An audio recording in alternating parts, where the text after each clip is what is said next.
Welcome once again students. So let's start with the discussion of electricity. आपण last लेक्चरला electricity सुरू केलेली ना. Electricity मध्ये ज्या काही इम्पॉर्टंट ज्या काही बेसिक सर्किटल थिंग्स आहेत ते आपण सुरू केलेल्या आहेत. आपण लास्ट लेक्चरला इलेक्ट्रिक करंट म्हणजे बघितलं, पोटेन्शियल डिफरन्स म्हणजे बघितलं आणि एक सगळ्यात महत्त्वाचा फॅक्टर म्हणजे रेजिस्टन्स बघितला. ओके, त्याचबरोबर आपण कंडक्टन्स बघितलं. Relation between resistance and conductance opposite असतं ना रिलेशन. त्याच्यानंतर फोर्स म्हणजे EMF दिलं तरच करंट फ्लो होतो. ओके, मग करंट झिरो कधी असणार? ओपन स्विच असेल तर करंट झिरो असेल, क्लोज स्विच असेल तर करंट जास्त असेल. ओके, करंट आणि रेजिस्टन्समध्ये इनव्हर्सली प्रोपोर्शनल रिलेशन असतं. म्हणजे करंट ज्या ठिकाणी झिरो असतो त्या ठिकाणी रेजिस्टन्स जास्त असतो, किंवा ज्या ठिकाणी रेजिस्टन्स कमी असतो त्या ठिकाणी करंट जास्त असतो. ओके, सो या गोष्टी आपण लास्ट लेक्चरला बघितलेल्या आहेत. व्यवस्थित समजल्यात का बघा. काही शंका असतील त्याच्यामध्ये डेफिनेटली विचारा. ओके, सो आपण आज थोडंसं रेजिस्टन्समध्येच पुढचा पॉईंट बघूया की आपण आता रेजिस्टन्स बघितला की रेजिस्टन्स काम काय करतो तर which is oppose or which the property of the material to oppose the flow of electric current, जो की ओहममध्ये असतो किंवा किलो ओहम असेल किंवा मेगा ओहम असेल. सो हा जो रेजिस्टन्स आहे तो करंटला अपोजिशन करणारा फॅक्टर आहे. ओके, म्हणजे थोडक्यात करंटला अपोजिशन करतोय म्हणजे चार्जला अपोजिशन करतोय असं म्हणजे आपण चार्ज जे फ्लो होणार आहेत त्याला तो तिथं अपोजिशन करतोय. ओके, तर आता हा रेजिस्टन्स बघा एखाद्या वायरमधनं फ्लो होतोय. फॉर एक्झाम्पल म्हणून एक वायर घेऊया आपण. सपोज ही एक वायर अशी सिलेंड्रिकल वायर आहे ना. एक वायर ही सिलेंड्रिकलच असते ना. ओके, सो ह्या वायरमधनं सपोज रेजिस्टन्स फ्लो होतोय. सपोज ह्या वायरची लेंथ आहे L आणि या वायरचा क्रॉस सेक्शनल एरिया आहे A. Let us consider. Okay, so let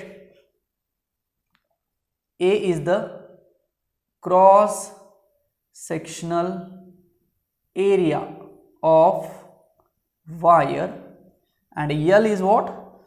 L is nothing but length of the wire. Okay, so the point is actually the factors on resistance is depend. Okay, so resistance कुठल्या factor वरती depend आहे. So आपण म्हणू शकतो the factors on which resistance depends. So let us consider one wire of cross section area A and the particular length L. Okay, so we can say that thus resistance is directly proportional to length and resistance is inversely proportional to the area. This is important relation. म्हणजे जर एखादी wire L लेंथची असेल, त्या वायरचा area A असेल तर त्या वायरचा रेजिस्टन्स त्या वायरच्या लेंथवरती डायरेक्टली प्रोपोर्शनल असतो आणि त्या वायरच्या एरियावरती इनव्हर्सली प्रोपोर्शनल असतो. What is mean by directly, what is mean by inversely? Directly means what? If one term increases the another term is also increases, and inversely it means what? If one term increases the another term decreases. Okay, so look at these two terms, the resistance and the length. Okay, म्हणजे याच्यामध्ये आपण असं म्हणायचं की जर त्या वायरची length वाढली तर ऑब्विसली त्या वायरचा काय वाढणार आहे? रेजिस्टन्स पण काय होणार आहे? वाढणार आहे. So we can say that the resistance is directly proportional to the length of the wire. Okay, it means whatever the length of the wire increases as per the length, the resistance also increases. But what is the relation between length and area? Me suppose ह्या वायरचा area एवढा आहे असं consider करतोय आणि ही length आहे. Suppose ही length जर आपण इन्क्रीज केली तर हा जो एरिया आहे तो कमी कमी होईल ना. म्हणजे थोडक्यात लेंथ आणि एरियामध्ये आपल्याला प्रपोर्शन कसं दिसतंय तर इनव्हर्सली प्रपोर्शन दिसतंय. समजतंय? सो रेजिस्टन्स हा एरिया बरोबर कसा आहे तर इनव्हर्सली प्रोपोर्शनल आहे. याचा अर्थ जेवढा एरिया वाढेल तेवढा रेजिस्टन्स कमी होणार आहे आणि जेवढा एरिया कमी होईल तेवढा रेजिस्टन्स वाढणार आहे. म्हणजे जेवढा एरिया कमी होईल तेवढी लेंथ वाढेल ना. सो तेवढा रेजिस्टन्स आपण काय म्हणू शकतो? जास्त म्हणू शकतो. So these are the two relations of the resistance with respect to length and area of the particular wire. लक्षात येत आहे, कारण वायर ही सिलेंड्रिकल आहे असं कन्सिडर केलं जातं. So this is the length of the wire and this is the cross sectional area of the wire. It means if length increases resistance increases and if area increases resistance decreases. Okay, so combinedly we can write this relation like, therefore R is directly proportional to length and inversely proportional to area. Simple. Combine लिहिलं ना मी, आधी separate सांगितलं statements आणि आता मी काय लिहिलं ते combine लिहिलं. हे स्टेटमेंट मी असंही लिहू शकतो, therefore R is equal to one constant and L upon A. चालेल का? डायरेक्टलीचं साइन काढलं किंवा हे इनव्हर्सलीचं साइन काढलं आणि कॉन्स्टंट आला ना तिथं, असंच होतं ना. So for that constant we can say that rho L upon A, where this rho is nothing but resistivity of material. काल सांगितलं होतं रेजिस्टिव्हिटी ऑफ मटेरियल, ज्याची अपोजिंग करायची प्रॉपर्टी जास्त त्याची रेजिस्टिव्हिटी जास्त. आणि रेजिस्टिव्हिटीला अपोजिट कोण बघितलं होतं आपण? कंडक्टिव्हिटी बघितलं होतं. ओके, सो हा प्लास्टिक पेन आहे, याच्यामध्ये करंट पास होतोय का? नाही. सो याची रेजिस्टिव्हिटी जास्त झाली, समजलं? आणि याची कंडक्टिव्हिटी झिरो, कंडक्टच होत नाही ना. सो याची रेजिस्टिव्हिटी जास्त आणि कंडक्टिव्हिटी झिरो. पण एखादी वायर घ्या, मेटॅलिक वायर घ्या, करंट जातोय, यस जातोय, अपोजिशन होत नाही फारसं. सो अपोजिशन होत नाही याचा अर्थ रेजिस्टिव्हिटी कमी आणि करंट जातोय याचा अर्थ कंडक्टिव्हिटी जास्त. रिलेशन लक्षात येते, resistivity and conductivity. So this rho is nothing but the resistivity of the material. Okay, so this is the very important relation between resistance, length and area. Okay, so this relation is also can be written as rho is equal to RA upon L. म्हणजे ह्यातला हा जो row आहे तो separate काढला जातो. बघा व्यवस्थित step by step कशा पद्धतीने आपण चाललेलो आहे. पहिल्यांदा लेट काय केलं, सगळ्यात महत्त्वाचं एक वायर कन्सिडर केली. कन्सिडर ए वायर, आणि ती वायर कशा शेपमध्ये असेल? Cylinder. Consider A cylindrical shaped wire. So the resistance of that wire is directly proportional to length and inversely proportional to the cross sectional area of the wire. मी हवं तर statement इथं लिहितो, स्टेटमेंट जस्ट वेट.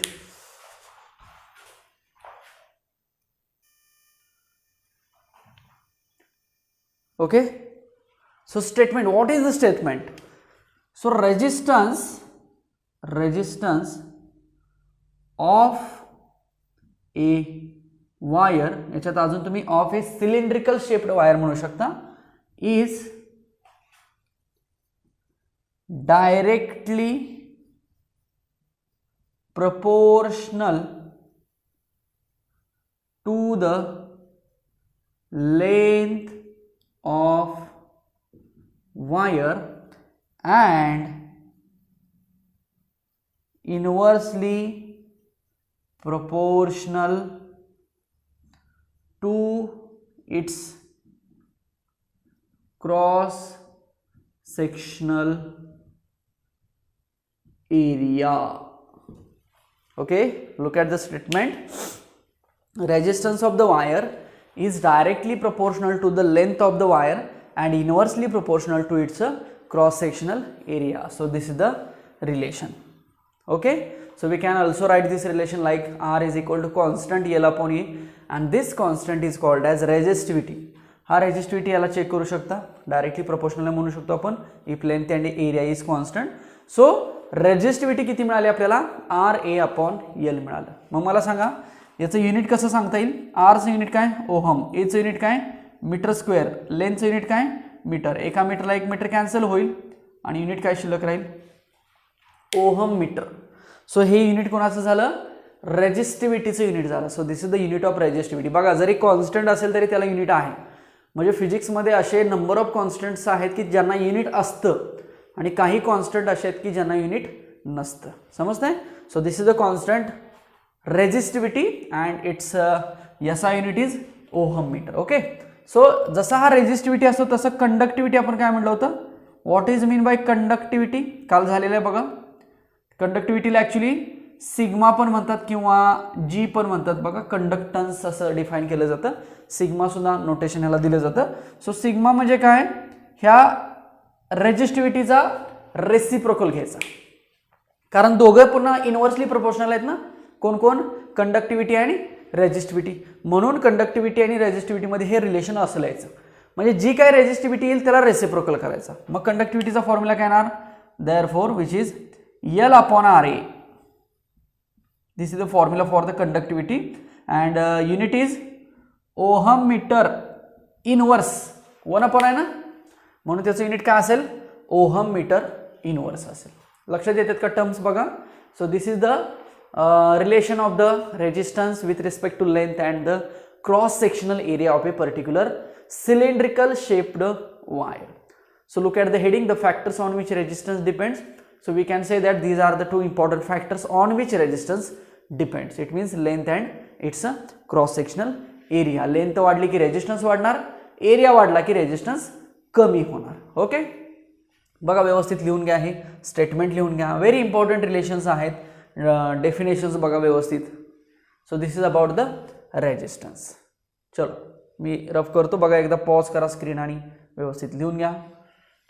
चलो, so next we will see the point again related to the resistance. Okay, कारण हा resistance बघा सर्किटमध्ये त्याचा इम्पॉर्टन्स खूप आहे, त्याचा फिजिकल सिग्निफिकन्स खूप आहे सर्किटमध्ये, आणि बऱ्याच ठिकाणी इलेक्ट्रिसिटीमध्ये मॅक्सिमम ठिकाणी तुम्हाला हा रेजिस्टन्स येणार आहे. मग तो अगदी वेगवेगळ्या पद्धतीने येईल. इंटरनल रेजिस्टन्स येईल, एक्सटर्नल रेजिस्टन्स येईल, गॅल्व्हॅनोमीटरचा रेजिस्टन्स येईल, रेओस्टॅट येईल. ओके, ज्याला की व्हॅरिएबल रेजिस्टन्स म्हटलं जातं, किंवा रेजिस्टन्स बॉक्स येईल. ओके, नोन रेजिस्टन्स येईल, अननोन रेजिस्टन्स येईल. सो अशा नंबर ऑफ टाईप्समध्ये आपल्याला रेजिस्टन्स हा थिअरीमध्ये येतो. समजलं मी काय काय बडबडलो ते, कळलं, लक्ष आहे सगळ्यांचं, व्यवस्थित सुरू आहे सगळ्यांचं, लक्ष असेल, व्यवस्थित लिंक असेल लेक्चरला, डेफिनेटली समजेल. ओके, आता मी म्हटलं की रेजिस्टन्स, पुन्हा थोडासा याचा स्टडी बघूया. हा रेजिस्टन्स, याच्यामधनं सपोज करंट फ्लो होतं असं म्हटलं आपण, तर इथं काय तयार होणार आहे, P D, potential difference V तयार होणार ना इथं, का तर करंट पण आहे आणि रेजिस्टन्स पण आहे ना. आता जनरली काय असतं बघा, चार्ज फ्लो होतो म्हणजे इलेक्ट्रिक करंट फ्लो होतो. फिजिक्समध्ये असं कन्सिडर केलं जातं की एखादी प्रोसेस जर झाली तर तिथं वर्क डन होतं, काहीतरी काम होतं, काहीतरी वर्क डन तिथं घडतं, काहीतरी काम घडतं ना. Okay, if something happen with respect to the phenomenon then the work is done. काहीतरी तिथं काम होतं, काहीतरी तिथं वर्क डन होतं, मग ते मॅथमॅटिकल लिहिलं जातं. बघ आपण लिहिलं होतं त्याच्या आधी, work done is equal to force into displacement. मग वर्क डन कन्वर्ट केलं पोटेन्शियलमध्ये किंवा कायनेटिक एनर्जीमध्ये. सो वर्क डन आणि एनर्जी ह्या सेम क्वांटिटीज आहेत असं आपण बघितलेलं होतं, बरोबर.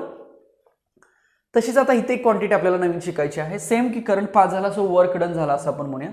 तर आता करंट पास झाला, कुणामुळे पास झाला, तर चार्जेसमुळे पास झाला, बरोबर. आणि तिथं काय झाले, तर तिथं व्होल्टेज तयार झालं. सो क्यूव्ही लक्षात राहील का बघा, काय म्हटलं मी, करंट पास झाला म्हणजे कोणामुळे पास झाला, चार्जेसमुळं, क्यू. सो चार्ज फ्लो झाला ना, आणि चार्ज फ्लो झाला आणि इथं काय तयार झालं, PD, that is potential difference तयार झालं. ओके, सो हे झाल्यामुळं तिथं काहीतरी वर्क डन झालं. सो वर्क डन, सो ते वर्क डन एवढं झालं क्यूव्ही. म्हणजे जेवढा चार्ज, जेवढं व्होल्टेज जास्त तयार होईल तेवढं वर्क डन तिथं जास्त झालं असं म्हटलं जातं. सो वर्क डन किती झालं, क्यू इंटू व्ही. आता आपण लास्ट लेक्चरला बघितलं होतं की काही वर्क डन जे असेल ते एकतर पोटेन्शियल एनर्जीमध्ये स्टोअर करतात किंवा कायनेटिक एनर्जीमध्ये स्टोअर करतात.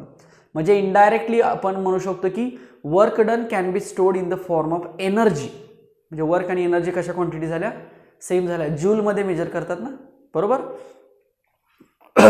सो हे वर्क डन सुद्धा एका एनर्जीमध्ये स्टोअर केलं जातं. मग इथं कुठली एनर्जी आली, तर तुम्हाला असं कधी वाटतंय का बघा की एखाद्या वायरमधनं जर इलेक्ट्रिक करंट पास होत असेल, ओके, तर ती वायर थोडीशी गरम होऊ शकते, टेम्परेचर त्या वायरचं थोडंसं वाढू शकतं. म्हणजे थोडक्यात तिथं हीट तयार होऊ शकते म्हणण्यापेक्षा हीट डिसिपेट होऊ शकते, तिथनं बाहेर पडू शकते. असं वाटतंय का बघा तुम्हाला, कुठलीही वायर असेल मग इलेक्ट्रिक करंट किती स्ट्रेंथनं त्याच्यामधनं पास होतं हे डिपेंड आहे, तेवढी त्याच्यामध्ये हीट तयार होते. अगदी छोटीशी सुद्धा हीट तयार होते, थोडी वायर तापलेली असते बघा जेव्हा इलेक्ट्रिक करंट पास होतो तेव्हा. ओके, सो ती हीट डिसिपेट झाली असं तिथं म्हणतो. मग आता इतर हीट डिसिपेट झाली असं म्हणूया आपण. रेजिस्टन्सच्या ठिकाणीच होणार ना, कारण रेजिस्टन्स म्हणजे आउटपुट आहे. सो इथनं करंट पास झाला, चार्ज व्ही वर्क डन झालं आणि तिथं काय तयार झाली, हीट तयार झाली. सो हे जे वर्क डन आहे हे कशात स्टोअर केलं जाईल तर हीटमध्ये, एच. सो हीटचा फॉर्म्युला आपल्याला काय मिळाला, क्यू इंटू व्ही मिळाला. काय म्हटलं बघा मी, वर्क डन झालं, हेच वर्क डन कशात स्टोअर केलं, हीटमध्ये, आणि त्याच हीटला आपण काय म्हटलं, Q into V. Simple. Also आपण क्यू बद्दल आय टी म्हणूया, चालेल. इन्फॉर्मेशन टेक्नॉलॉजी नाही ना, I T means what, current and time. So Q is equal to I T. बघा I is equal to Q upon T असतं ना, current is equal to rate of flow of charge with respect to time. So Q is equal to I T. So I is equal to what, Q upon T. So we can write Q is equal to I T. So इथं put करूया, चला. So therefore H काय मिळाल बघा, so H is equal to I T V. हेच मी थोडंसं नीट लिहितो लक्षात राहण्यासाठी, V I T. V I T ऐकलाय का शब्द, व्ही आय टी, बरोबर ना. जे काही जणांना जायचं असेल इथं व्ही आय टीमध्ये. Okay, so we can remember the word that is V I T. So this is nothing but the heat. So whatever the heat dissipated by the resistor, किंवा त्या रेजिस्टन्समधनं जी काही हीट बाहेर पडणार आहे ती एवढी असेल. म्हणजे ती कुणावरती डिपेंड झाली, आता व्होल्टेजवरती, करंटवरती, टाईमवरती डिपेंड झाली. सिंपल ना, साहजिक आहे. जेवढं जास्त व्होल्टेज, जेवढा जास्त करंट, जेवढा जास्त वेळ असेल तेवढा हीट जास्त डिसिपेट होईल ना, लक्षात येते. So this is the heat that is V I T. So what is the formula of the heat, so heat H is equal to V I T. So here we can say that the energy is nothing but, or work done is nothing but heat. So we can say that this is in the form of joule. Okay, so he joule मध्ये असेल heat. आता बघा ह्यातच मी अजून changes करतो. Let V is equal to आपण काय बघतो, I R. चालेल, हे V जे आहे ते आय आर असतं ना ऍक्च्युली, करंट आणि रेजिस्टन्सचं मल्टिप्लिकेशन. सो हा V इथं पुट करूया आपण. Therefore H is equal to I R, हे आय आणि हे T. Therefore H is equal to I square RT. So this is again formula of the heat. म्हणजे बघा ह्या फॉर्म्युल्यामध्ये जर आपण बघितलं तर हीट रेजिस्टन्स करंटच्या स्क्वेअरवरती डिपेंड आहे, तेव्हा इथं रेजिस्टन्स आला. लक्षात येते. So we can say that this is the heat dissipation by the resistor. लक्षात आलं, रेजिस्टरशीच रिलेटेड ही एक कन्सेप्ट आहे that is called as heat.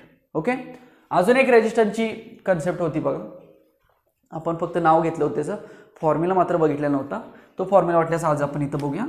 So one another concept that is power.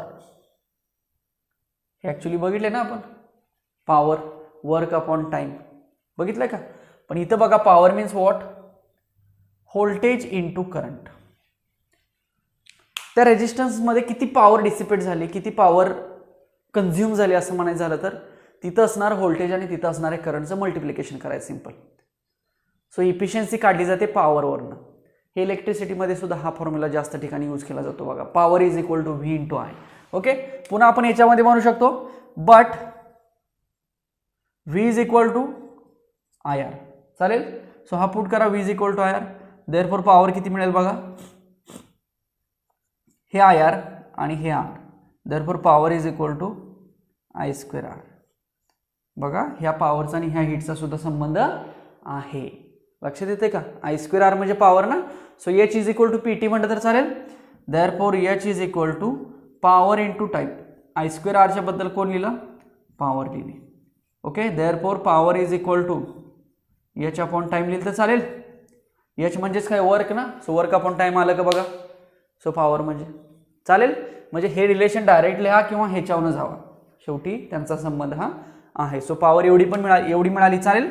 As well आपण जर power is equal to V into I म्हणली तर व्हीची व्हॅल्यू पुट केली ना, तशी आयची व्हॅल्यू पुट केली. सो याच्यावरून आयची व्हॅल्यू काय येईल, since I is equal to V upon R. चालेल, मग ही व्हॅल्यू इथं पुट करूया, बरोबर. So therefore power is equal to V आणि हे V upon R. So therefore power is equal to V square upon R. म्हणजे आपण पॉवरचं रिलेशन दोन टर्ममध्ये लिहिलं बघा. एक लिहिलं I स्क्वेअर R आणि दुसरं लिहिलं V स्क्वेअर अपॉन R. लक्षात येते? इथं फक्त आपण काय केलं, ह्या आईच्या ऐवजी V अपॉन R पुट केलं, so V square upon R आपल्याला मिळालं. लक्षात येते? So we can define the power as well as heat in terms of resistance, in terms of current or voltage values. लक्षात आलं? सो हे रेजिस्टन्सशी related basic concept आहे म्हणून आपण घेतली. बघा आत्तापर्यंत आपण 3 कन्सेप्ट बघितल्या. एक बघितली resistance is directly proportional to length, inversely proportional to the cross sectional area. दुसरी बघितली heat dissipated by the resistance आणि तिसरी बघितली पॉवर डिसिपेटेड किंवा power consume by the resistance. So these are the 3 concepts which are related to the resistance. I hope की हे समजलं असेल सगळ्यांना. व्यवस्थित हे लिहून घेत चला. स्क्रीन पॉज करायची आणि लिहून घ्यायचं. चला आता अजून एक इंटरेस्टिंग पॉईंट आहे, सगळ्यांच्या आवडीचा पॉईंट बघूया आपण रेजिस्टन्सशी रिलेटेड. डेफिनेटली प्रत्येकाला तो समजणार, प्रत्येकाला त्याचा आन्सर काढायला येणार असा एक साधा सोपा सरळ पॉईंट बघूया रेजिस्टन्सशी रिलेटेड. कंपॅरेटिव्हली बघूया म्हणजे डेफिनेटली 100% तुमच्या लक्षात राहणार. सो रेजिस्टर्स किंवा resistances in series combination, in series combination. आणि पुढचा लिहितो मी रेजिस्टर्स इन पॅरलल कॉम्बिनेशन्स. जर रेजिस्टन्स सिरीजमध्ये असेल कॉम्बिनेशनमध्ये आणि जर रेजिस्टन्स पॅरलल कॉम्बिनेशन असेल तर काय, तर साहजिकच आपल्याला सिरीज कॉम्बिनेशन करायचं आहे म्हणजे 2 किंवा त्याच्यापेक्षा जास्त रेजिस्टन्स कनेक्ट करावे लागतील, किंवा पॅरलल करायचं आहे म्हटल्यानंतर 2 किंवा त्याच्यापेक्षा जास्त रेजिस्टन्स पॅरलली कनेक्ट करावे लागतील. ओके. सो पहिल्यांदा आपण डायग्राम बघूया. कंपॅरेटिव्हली जाऊया म्हणजे डेफिनेटली लक्षात येईल. सो दोन्ही केसेसमध्ये आपण 3 रेजिस्टन्स घेऊया. 2 घेतले तरी चालतील, काय हरकत नाही. याच्यात 2 घेऊ आपण सिम्प्लिफिकेशनसाठी. इथे एक आपण सप्लाय कनेक्ट केलेला आहे, इथं स्विच आहे. ओके, याला के म्हणतो मी आणि हा आपला सप्लाय. लूप बघा, लूप आठवतंय? एकच लूप आहे त्यामुळे एकच करंट चाललाय ना. सो हाच करंट इकडे आला आणि हाच करंट बाहेर पडून कंप्लीट झाला. सिंपल. रेजिस्टन्स हा आहे R1, हा आहे R2 आणि हा आहे R3. 3 वेगवेगळे रेजिस्टन्स आहेत ना. सो हे 3 रेजिस्टन्स कशामध्ये कनेक्ट केलेत बघा, सिरीजमध्ये कनेक्ट केलेले आहेत. ओके. म्हणजे थोडक्यात रेजिस्टन्स मेजर करायचं डिव्हाइस असतं मल्टीमीटर वगैरे, तर ते घ्यायचं. एक प्लस आणि एक मायनस म्हणतो. मग रेजिस्टन्सला प्लस मायनस कसं देतो आपण, ज्या डायरेक्शननं करंट चाललेला आहे ती डायरेक्शन प्लस, म्हणजे ती बाजू plus minus plus minus plus minus असं चाललंय ना current. So plus minus plus minus plus minus. Resistance R in series. म्हणजे रेजिस्टन्सची पोलॅरिटी आपण ठरवायची. बॅटरीची पोलॅरिटी ऑलरेडी ठरलेली असते. छोटं टर्मिनल असेल तर मायनस, मोठं टर्मिनल असेल तर प्लस ना. तसं रेजिस्टन्सची पोलॅरिटी ही आपण ठरवायची. कुठलं प्लस, तर करंट ज्या डायरेक्शननं चाललेला आहे that is plus and remaining is the minus. So we can say that this is plus, this is minus, plus minus plus minus. Okay. So झाली ही पोलॅरिटी. आता बघा, रेजिस्टन्स जेव्हा सिरीजमध्ये कनेक्ट केले जातील 3 जण, तेव्हा त्यांचा इफेक्टिव्ह इथनं इथपर्यंत असणार आहे, किंवा इथनं म्हणा तरी चालेल इथपर्यंत. म्हणजे ह्या तिघांचं एकत्र केल्यावर त्यांचं आता हे प्लस झालं आणि हे मायनस झालं बघा, तिघांचं मिळून. सिंपल. सो तिघांचा जो काही इफेक्टिव्ह रिझल्टंट असणार आहे तो इथं घेतला जाईल. ओके. सो तो म्हणजे त्याचा इफेक्टिव्ह झाला. तसंच पॅरललमध्ये असतं. सो बघा, करंट टोटल सर्किटमध्ये किती आहे, एकच आहे. म्हणजे या केसमध्ये आपल्याला करंट कसा बघायला मिळतोय, सेम बघायला मिळतोय, सेम. लक्षात ठेवा, सिरीजमध्ये करंट कसा असतो, सेम असतो. चला, आय इथं आला, आय आला, आय आला, इथं आला. याच्यातनं पण आय फ्लो होणार आहे, याच्यातनं पण आय फ्लो होणार आहे आणि याच्यातनं पण आयच फ्लो होणार आहे. पण याची रेजिस्टन्सची व्हॅल्यू कशी आहे, R1 आहे, याची कशी आहे, R2 आहे, आणि याची कशी आहे, R3 आहे. सो रेजिस्टन्सच्या व्हॅल्यू कशा आहेत, डिफरंट आहे. सो आपल्या कालच्या नियमाप्रमाणे जर एखाद्या रेजिस्टन्समधनं करंट फ्लो होत असेल तर रेजिस्टन्सच्या ठिकाणी काय तयार होतं, PD, पोटेन्शियल डिफरन्स. सो इथं पोटेन्शियल डिफरन्स किती तयार होणार, V1, इथं किती तयार होणार, V2, आणि इथे किती तयार होणार, V3 तयार होणार. बघा, म्हणजे सिरीजमध्ये करंट सेम झाला आणि व्होल्टेज कसं झालं, डिफरंट. राहील लक्षात, सिरीजमध्ये करंट सेम आणि व्होल्टेज मात्र डिफरंट.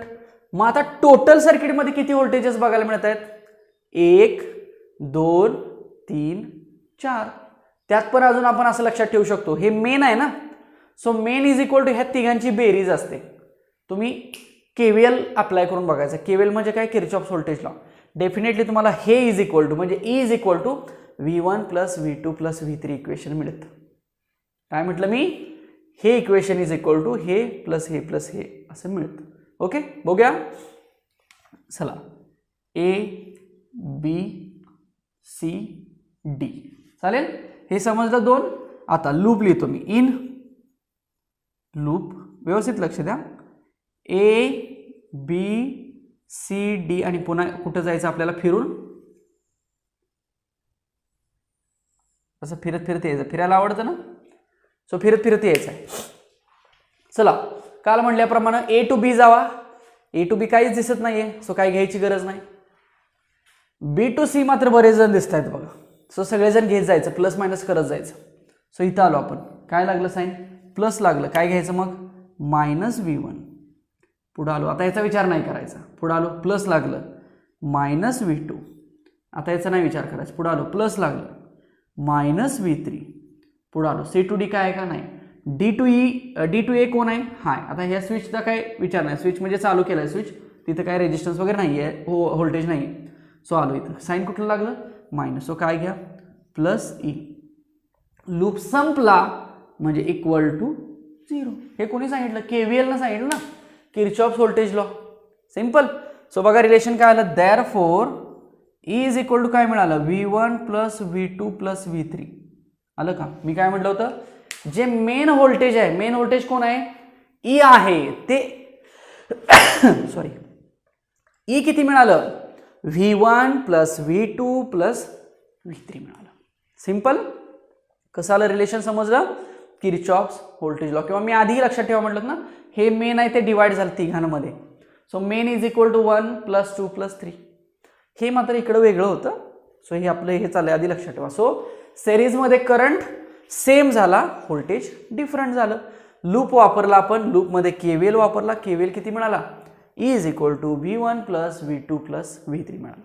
आता काय करायचं, हे मी लिहिलं बाय KVL. नेक्स्ट, देअरफॉर, आता काय करतो बघा, जरा व्यवस्थित बघा. E आहे, E म्हणजे काय आहे, व्होल्टेजेस आहे. V1 म्हणजे व्होल्टेजेस आहे, V2 व्होल्टेज आहे, V3 व्होल्टेज आहे.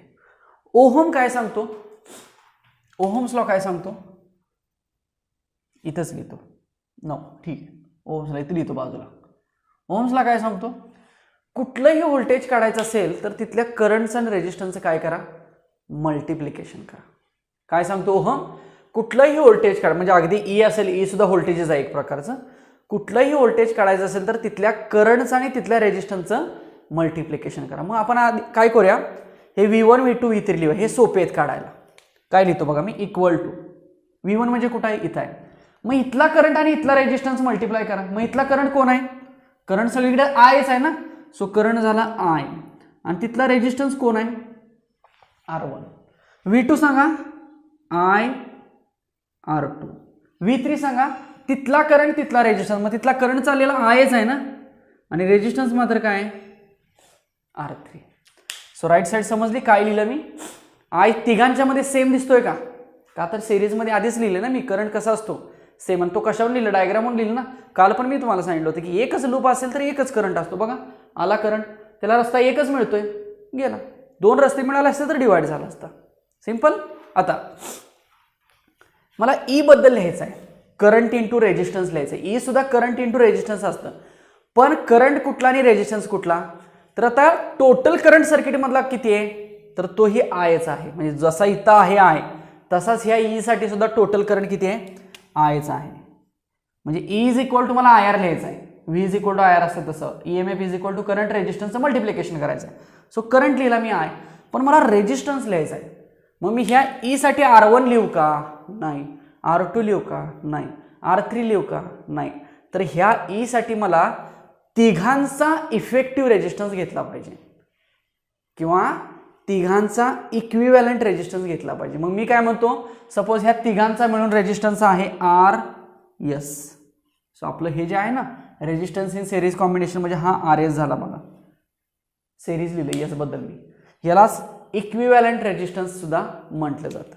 मग सांगा आता पुढची स्टेप काय असेल, हा आय सगळीकडनं काय होईल, कॅन्सल होईल ना. मी जर यातनं आय कॉमन काढला तर आय कॅन्सल होईल. मग राहिलं काय सांगा, R S is equal to R1 plus R2 plus R3. So effective resistance जो आहे तो किती मिळाला, तर तिघांची बेरीज झाली. म्हणजे आपल्याला एक समजलं की सर्किट जर सिरीजमध्ये असेल तर रेजिस्टर्सची ॲडिशन होते. मग 3 आहेत म्हणून तिघं झाले, 4 असते तर प्लस R4 झालं असतं ना. लक्षात येते. मग हे जर आपण n नंबर ऑफ रेजिस्टर्स जर असतील फॉर n रेजिस्टर्स, फक्त थेरॉटिकल लिहूया आपण, आर एस किती येणार मग, R1 plus R2 plus R3 plus up to last RN शेवटचा रेजिस्टन्स. पण काही n नंबर नसतात, 4 5 6 7 8 रेजिस्टन्स सिरीजमध्ये लावलेले असतात. सो रेजिस्टन्स बी आणि सी मधला हा झाला थोडक्यात, किंवा रेजिस्टन्स ए आणि डी मधला म्हटला तरी चालू शकतं. म्हणजे थोडक्यात बघा, मी आता हे काढतो. सो रेजिस्टन्स बिटवीन बी आणि सी म्हटलं तरी चालेल, किंवा बी आणि सी नसतील तर रेजिस्टन्स बिटवीन ए आणि डी म्हटलं तरी चालेल. आणि त्याचं नाव काय आलं आता, आर एस आलं. आणि आर एस किती असतो, तर आर एस असतो ह्या तिघांची बेरीज.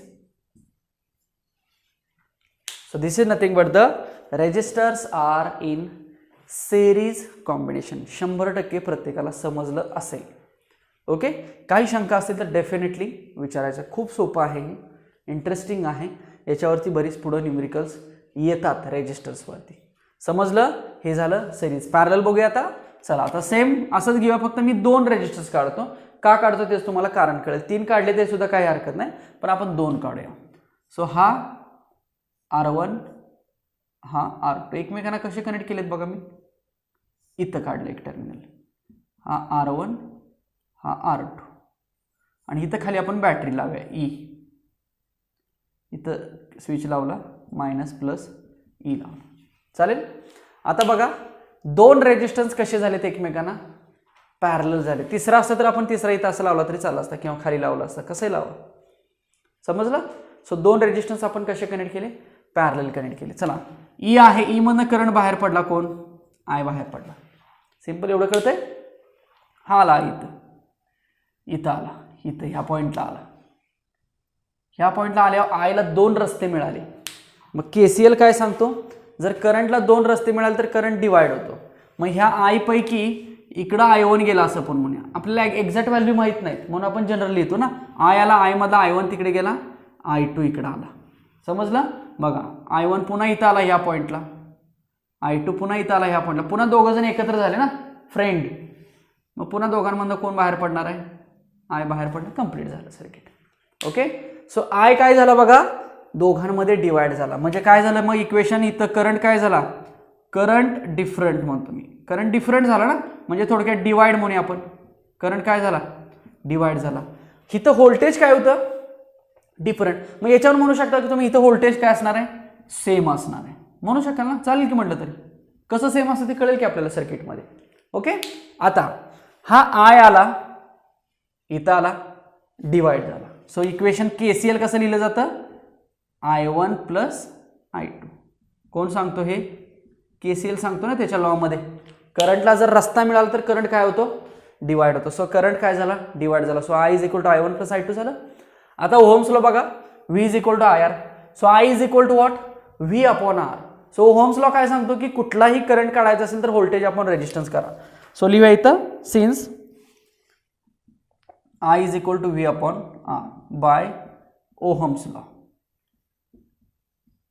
इथे सुद्धा आपण V is equal to IR म्हणूया ओहम्स लॉ. सिंपल ना, दोन्ही ओहम्स लॉ सेम असणार आहे, फक्त इथं ओहम्स लॉ V ची व्हॅल्यू काढली, इथं I ची काढायची. सो कुठलाही करंट काढायचा असेल तर व्होल्टेज अपॉन रेजिस्टन्स काढायचं. मग आपण पहिल्यांदा I काढू, कारण तीन करंट झाले ना सर्किटमध्ये. मगाशी कसे सर्किटमध्ये 3 व्होल्टेज होते, 4 व्होल्टेज होते, तसे आता करंट किती झालेत, 3 झाले बघा सर्किटमध्ये. सो पहिला आहे तो मेन करंट. मग main current is equal to voltage upon resistance. मग main voltage upon main resistance म्हणूया.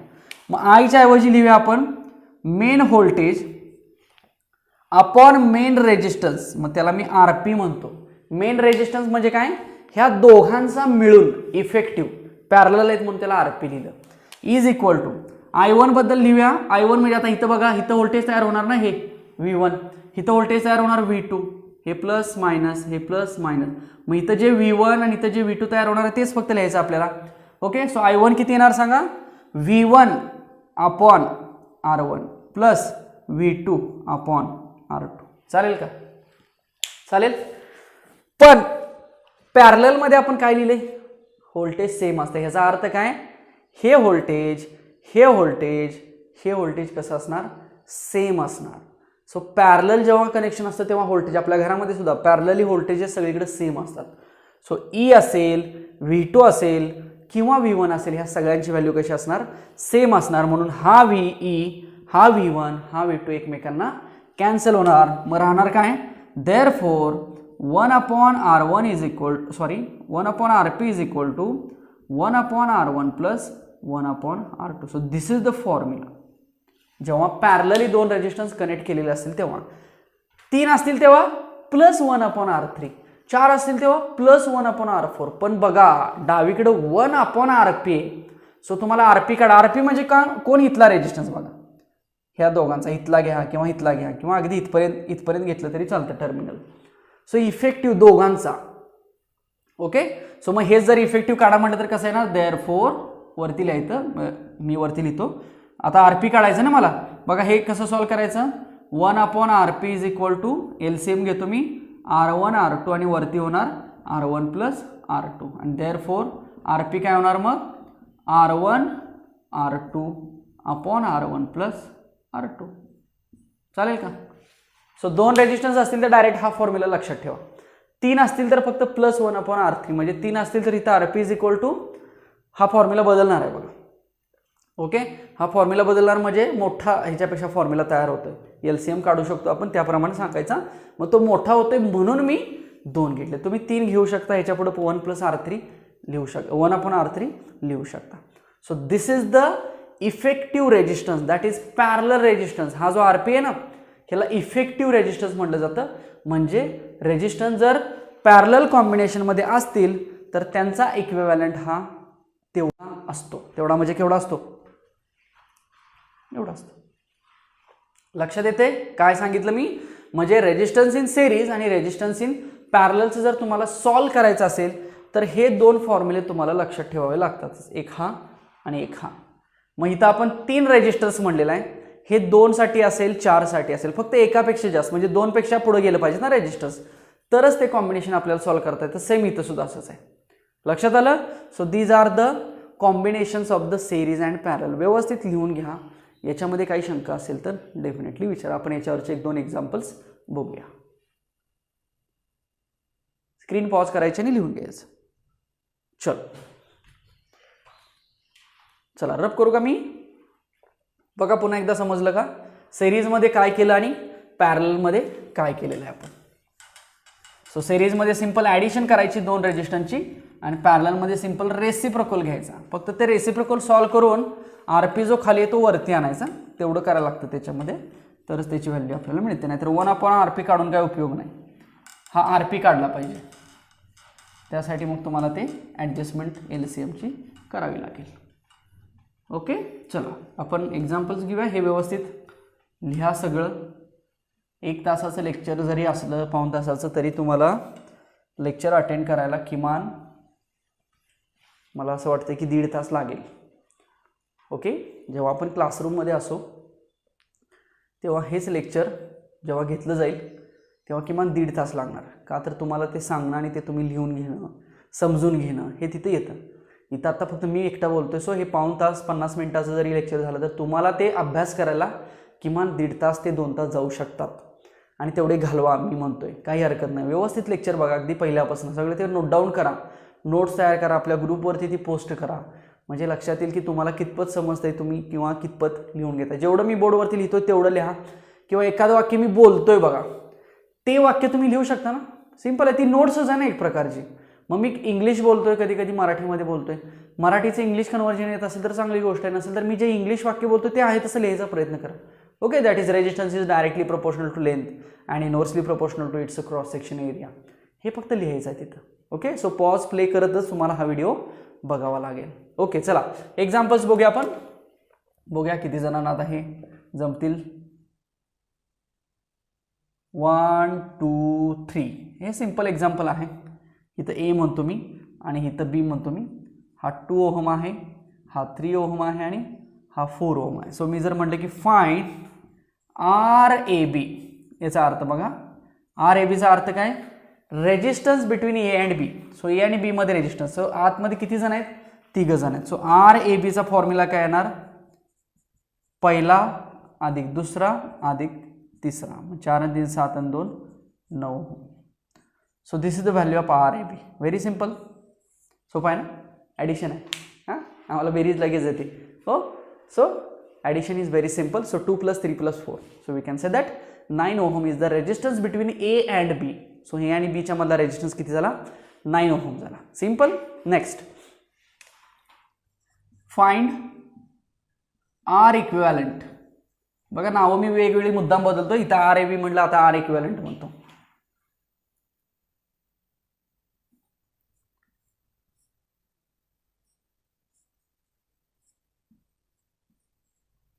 Four ohm 3 ohm. सो इथं आणि इथं असलेला रेजिस्टन्स काढायचा. सो दोघं जण कसे दिसतात, पॅरल. सो देअरफॉर मी याला नाव देतो CD म्हणतो. सो R इक्विव्हॅलंट म्हणजेच कोण, RCD. सो फॉर्म्युला काय असणार आपला आता, 1/R equivalent is equal to 1/R1 + 1/R2. हा फॉर्म्युला लिहिला ना.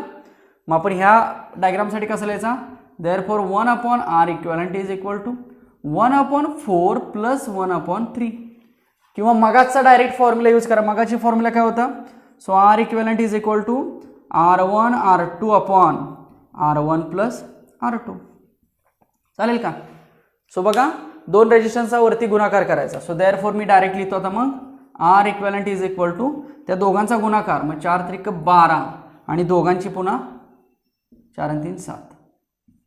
मग हे 12चे 7 सॉल्व केलं तरी चालेल, नसेल तर आहे तसं ठेवलं तरी सुद्धा चालेल. ओके, हे 1 पॉईंट समथिंग वगैरे येईल ना. Okay, so this is nothing but the R equivalent. सोपा आहे. नेक्स्ट,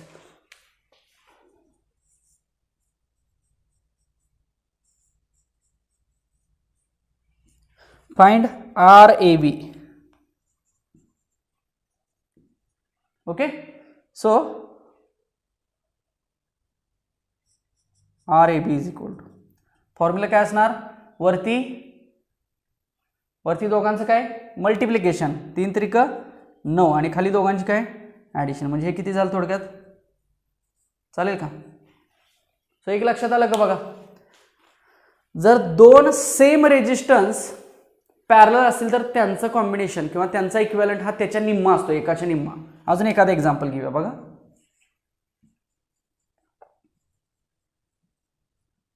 हा 10 ओहम आहे आणि हा 10 ओहम आहे, पॅरलल कॉम्बिनेशन आहे ना. सो फॉर्म्युला काय, R equivalent is equal to वरती मल्टिप्लिकेशन 10 10 100 आणि खाली बेरीज 10 10 20. सो आन्सर किती येणार, 20 × 5 = 100, 5 ओहम. म्हणजे इथं पण काय लक्षात येते, जर 2 सेम रेजिस्टन्स असतील तर सेम रेजिस्टन्सचं पॅरलल कॉम्बिनेशन त्या एका रेजिस्टन्सच्या हाफ व्हॅल्यू डेफिनेटली येतेच. मग हे प्रत्येक वेळेला सॉल्व करत बसायचं नाही. 2 रेजिस्टन्स जर असे कनेक्ट केले तर मग त्याची काय करायची, एका रेजिस्टन्सची हाफ व्हॅल्यू घ्यायची. So this is the 4th example. Next 5th example. Solve करा एक्झाम्पल्स.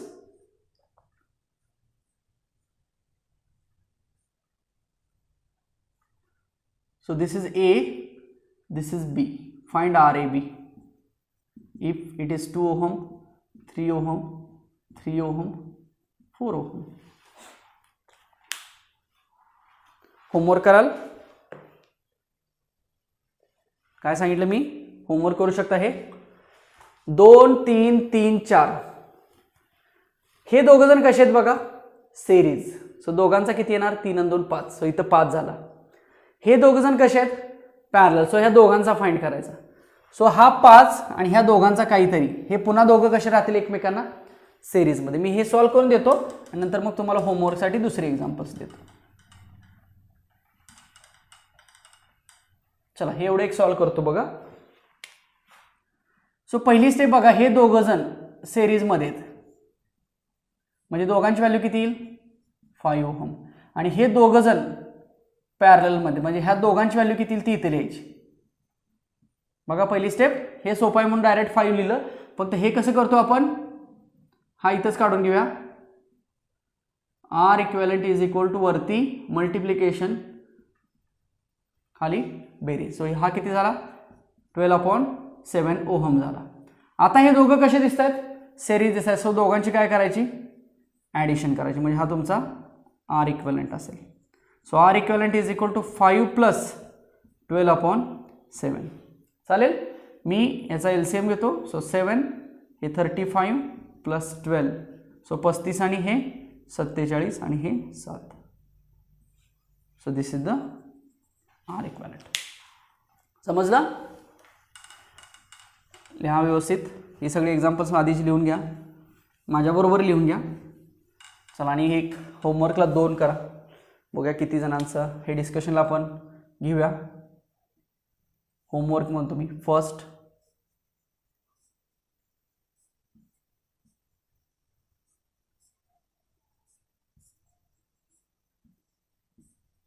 बी, हा ए, 2 ohm, 3 ohm, 2, 3, 4 ohm. So find RAB. चालेल? आणि दुसरं इथे ए आहे, इथे बी आहे.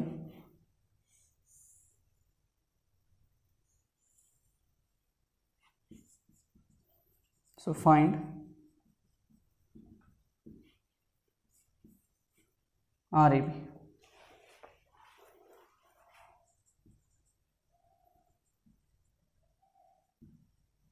तिघांची व्हॅल्यू 3 आहे, पण फक्त वायर इथे टाकल्यात अशा. So these are the 2 for homeworks. आणि ही 5 एक्झाम्पल्स लेक्चरची. त्यामुळे ती आधी 5 सोडवा आणि नंतर ही 2 सोडवा. ओके. आय होप की रेजिस्टन्स, लेंथ, एरिया रिलेशन बघितलं, पॉवर बघितली, हीट बघितली, रेजिस्टन्स इन सेरीज बघितले, रेजिस्टन्स इन पॅरल बघितले. टोटल आपण आज 5 पॉईंट्स बघितले. ते समराईज करा, त्याच्या व्यवस्थित नोट्स तयार करा. त्याच्यामध्ये काही शंका असतील तर डेफिनेटली विचारा. आपण भेटूया पुढच्या लेक्चरला. ही स्क्रीन पॉज करा आणि हवं तर व्यवस्थित लिहून घ्या आणि ही सगळी एक्झाम्पल्स सॉल्व्ह करायचा प्रयत्न करा. ओके. चला तर आपण थांबूया, भेटूया नेक्स्ट लेक्चरला. तोपर्यंत सगळ्यांनी अभ्यास करत राहा.